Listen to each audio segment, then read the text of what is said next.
నువ్వు కొట్టినట్లు చేస్తే నేను ఏడ్చినట్టు చేస్తా అన్నట్లుగా ఉంది రాష్ట్రంలో కాంగ్రెస్ బీజేపీ తీరు. ఇరు పార్టీల మధ్య ఉన్న చీకటి ఒప్పందం ఇప్పటికే పలుమార్లు బయటపడగా సోమవారం ఆదిలాబాద్ వేదికగా ఖుల్లాగా తేలిపోయింది. నిన్నటి వరకు ప్రధానిపై తీవ్ర విమర్శలు గుప్పించిన సీఎం రేవంత్ రెడ్డి ఆదిలాబాద్లో పెద్దన్న అంటూ మోదీపై ప్రత్యేక ప్రేమాభిమానాలు కనబర్చారు. దీనిని బట్టి ఇరు పార్టీల మధ్య ఉన్న చాటుమాటు ఒప్పందం మరోమారు బహిర్గతమైంది.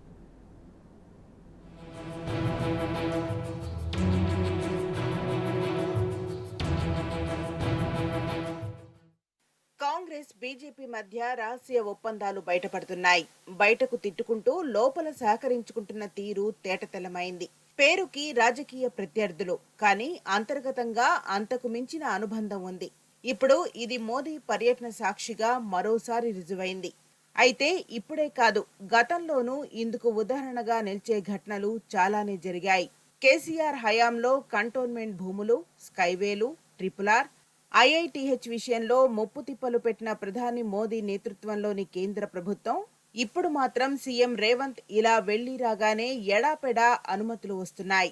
దీనిని బట్టి రెండు పార్టీల మధ్య ఉన్న బంధం ఏపాటిదో అర్థం చేసుకోవచ్చు.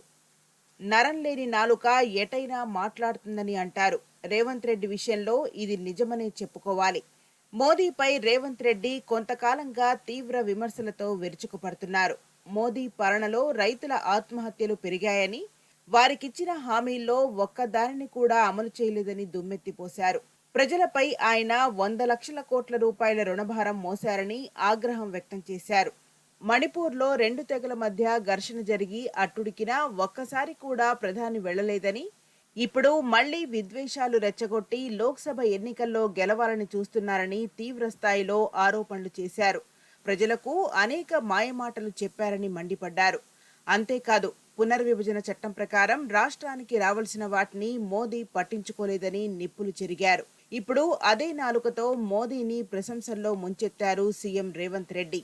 గతంలో గుజరాత్ మోడల్పై తీవ్ర విమర్శలు చేసిన రేవంత్, గుజరాత్లా తెలంగాణ అభివృద్ధికి సాయం చేయాలని విజ్ఞప్తి చేసి అక్కడితో దానిని వదిలేసిన రేవంత్ రెడ్డి రాష్ట్రానికి కేంద్రం చేసిన మోసంపై మాత్రం ఒక్క మాట కూడా మాట్లాడలేదు.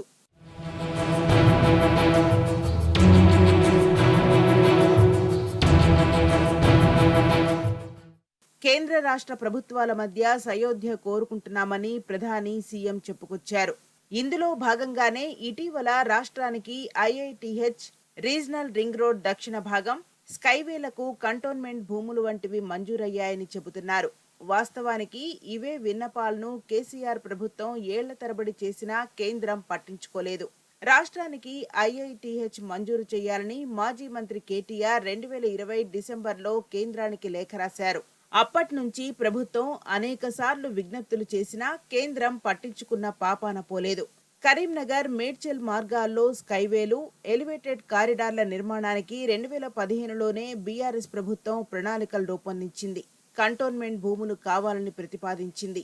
100 ఎకరాల కంటోన్మెంట్ భూములు అప్పగిస్తే అంతకు 4-5 రెట్ల ప్రభుత్వ భూములు వేరే చోట ఇవ్వడానికి అంగీకరించింది.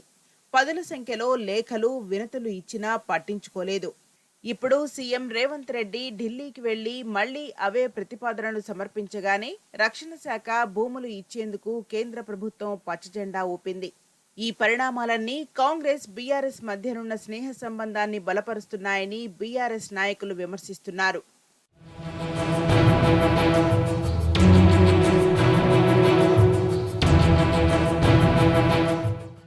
గత లోక్సభ ఎన్నికలు, హుజురాబాద్, మునుగోడు, దుబ్బాక ఉప ఎన్నికల్లో ఏం జరిగిందనేది అందరికీ తెలిసిన విషయమే. బీజేపీ అభ్యర్థులు గెలిచిన చోట కాంగ్రెస్ సీనియర్లు బరిలో ఉన్న 3వ స్థానానికే పరిమితమయ్యారు. కాంగ్రెస్ గెలిచిన స్థానాల్లో బీజేపీ 3వ స్థానంతో సరిపెట్టుకుంది. ఈ రెండు పార్టీల మధ్య జరిగిన ముందస్తు ఒప్పందానికి ఇది నిదర్శనమని రాజకీయ విశ్లేషకులు చెబుతున్నారు. మల్కాజిగిరిపై ఏమాత్రం పట్టులేని రేవంత్ రెడ్డి పోటీ చేస్తే బీజేపీ నుంచి క్రాస్ ఓటింగ్ జరగడంతో ఆయన గెలుపొందారు. ఈసారి కూడా ఇదే ప్రణాళికతో ముందుకు వెళ్లాలన్న ఒప్పందం ఇరు పార్టీల మధ్య జరిగిందని, పైకి విమర్శలు అందులో భాగమేనని చెబుతున్నారు. అంతేకాదు, గతంలో మోదీని కలవడానికి వెళ్లినప్పుడు తాను ఆర్ఎస్ఎస్ అనుబంధ పత్రిక జాగృతిలో పనిచేసినట్టు తన ఐడెంటిటీని అక్కడి రిజిస్టర్లో రాసుకోవడం ద్వారా తాను ఆర్ఎస్ఎస్ వాదినని, బీజేపీకి దగ్గరి వ్యక్తినని చెప్పకనే చెప్పారు సీఎం రేవంత్ రెడ్డి. ఇక ఆదిలాబాద్లో అధికారిక కార్యక్రమంలో ప్రధాని మోదీ సీఎం రేవంత్ రెడ్డి చేతులు కలిపిన తీరు, మాట్లాడుకున్న విధానం చూస్తే ఎవరికైనా ఇద్దరి మధ్య కొన్ని దశాబ్దాల స్నేహం, విపరీతమైన సాన్నిహిత్యం ఉన్నట్టు అనిపిస్తుంది. సీఎం ప్రసంగం సైతం అదే స్థాయిలో వినయపూర్వకంగా సాగింది.